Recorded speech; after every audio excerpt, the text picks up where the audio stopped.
함께 찬송가 505장 우리 함께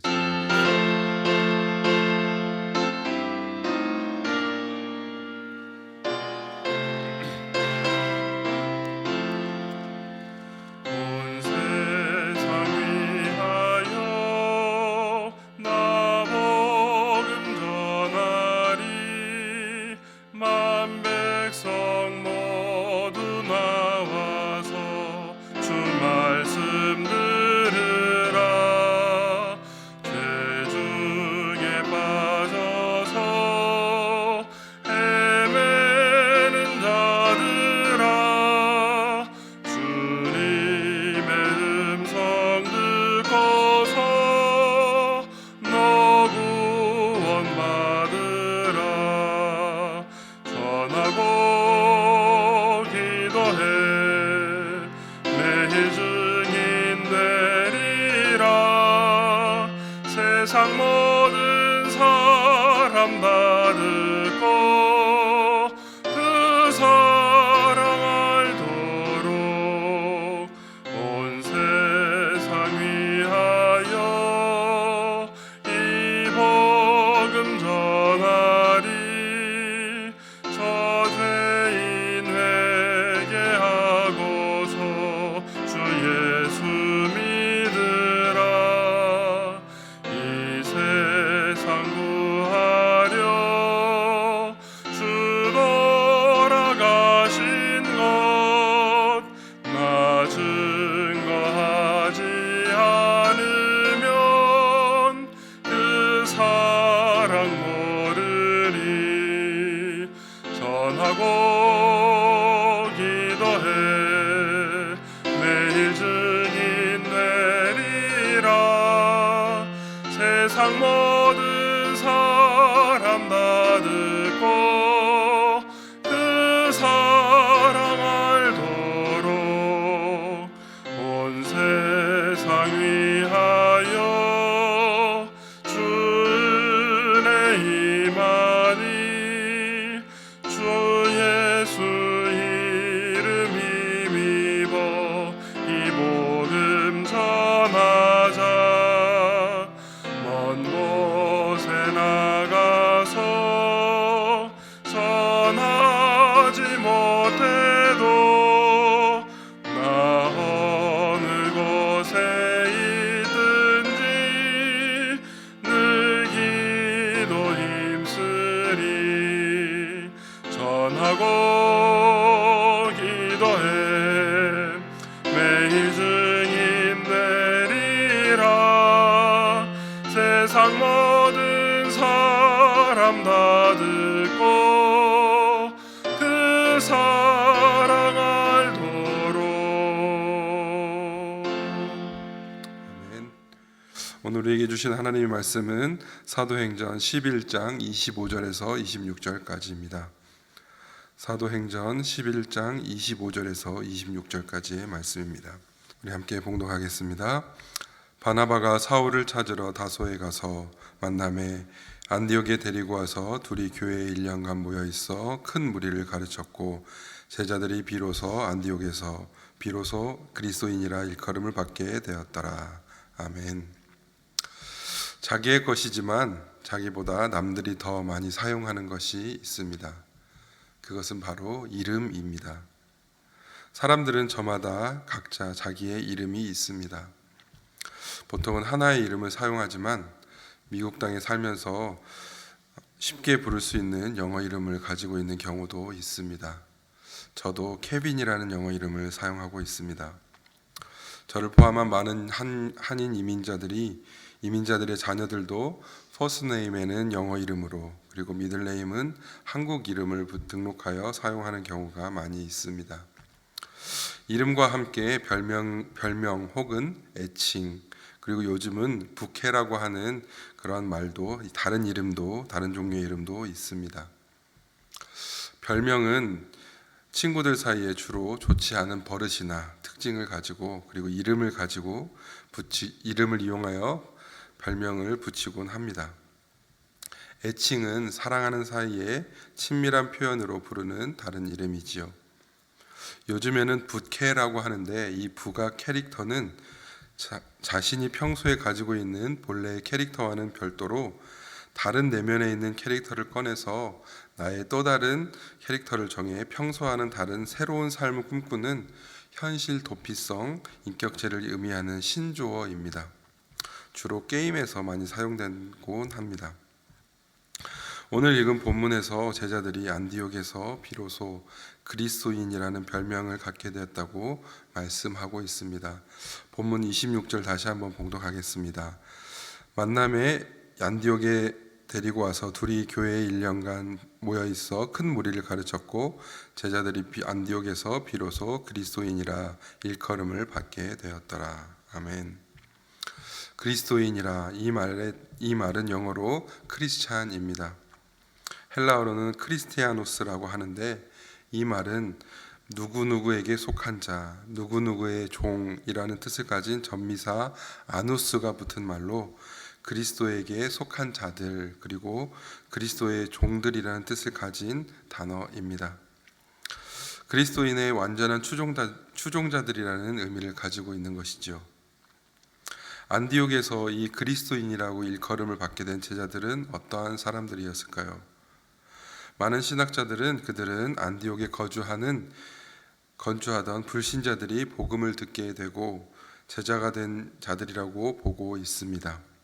그들은 예수가 그리스도라고 믿고 늘 예수 그리스도에 대하여 증거하는 사람들로 그들을 그리스도인이라고 불렀으며 유대인들과 구별하기 위해 그렇게 그리스도인이라는 별명이 붙였다는 것입니다. 당시의 안디옥은 로마 제국의 수리아 지방의 수도로서 로마, 알렉산드리아에 이어서 로마 제국 내에서 세 번째로 큰 도시였습니다. 이곳에 안디옥 교회가 설립되어서 부흥되었다는 것은 초대교회의 선교 역사로서 매우 중요한 의의를 가지고 있습니다. 안디옥 교회가 최초의 이방인 중심의 교회로서 세 번에 걸쳐 바울을 선교사로 파송한 세계 선교 센터의 역할을 하게 되었다는 것입니다.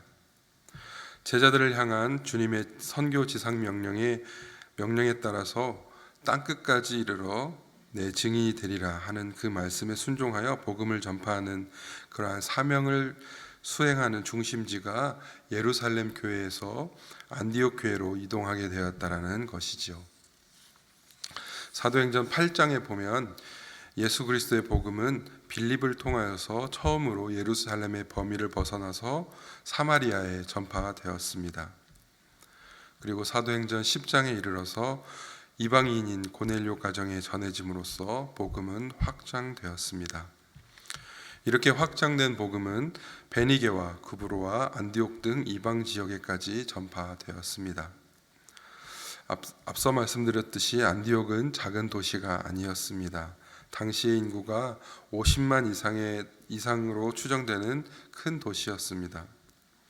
7집사 중에 하나인 니골라가 이 안디옥 출신이었으며 수데반의 순교 이후 발생한 큰 핍박으로 인해 주님을 따르던 제자들과 바나바와 바울이 이곳에 와서 복음을 전파하자 많은 안디옥 사람들이 복음을 받아들이고 그들을 향해 그리스도인이라는 이 명칭이 처음으로 사용된 것은 하나님의 큰 놀라운 역사입니다. 그래서 어떤 학자들은 이 사건을 사도행전의 그 어느 사건보다 가장 중요한 사건이라고 말하는 사람들도 있습니다. 그렇다면 안디옥의 제자들, 안디옥 교회 교인들은 어떻게 왜 그리스도인이라는 영광스러운 별명을 받게 되었을까요? 그 첫 번째 이유는 그들은 자신의 것을 나누는 사람들이었기 때문입니다. 오늘 본문 뒷부분인 사도행전 11장 29절에서 30절 말씀입니다. 제자들이 각각 그 힘대로 유대에 사는 형제들에게 부조를 보내기로 작정하고 이를 실행하여 바나바와 사울의 손으로 장로들에게 보내니라. 아멘.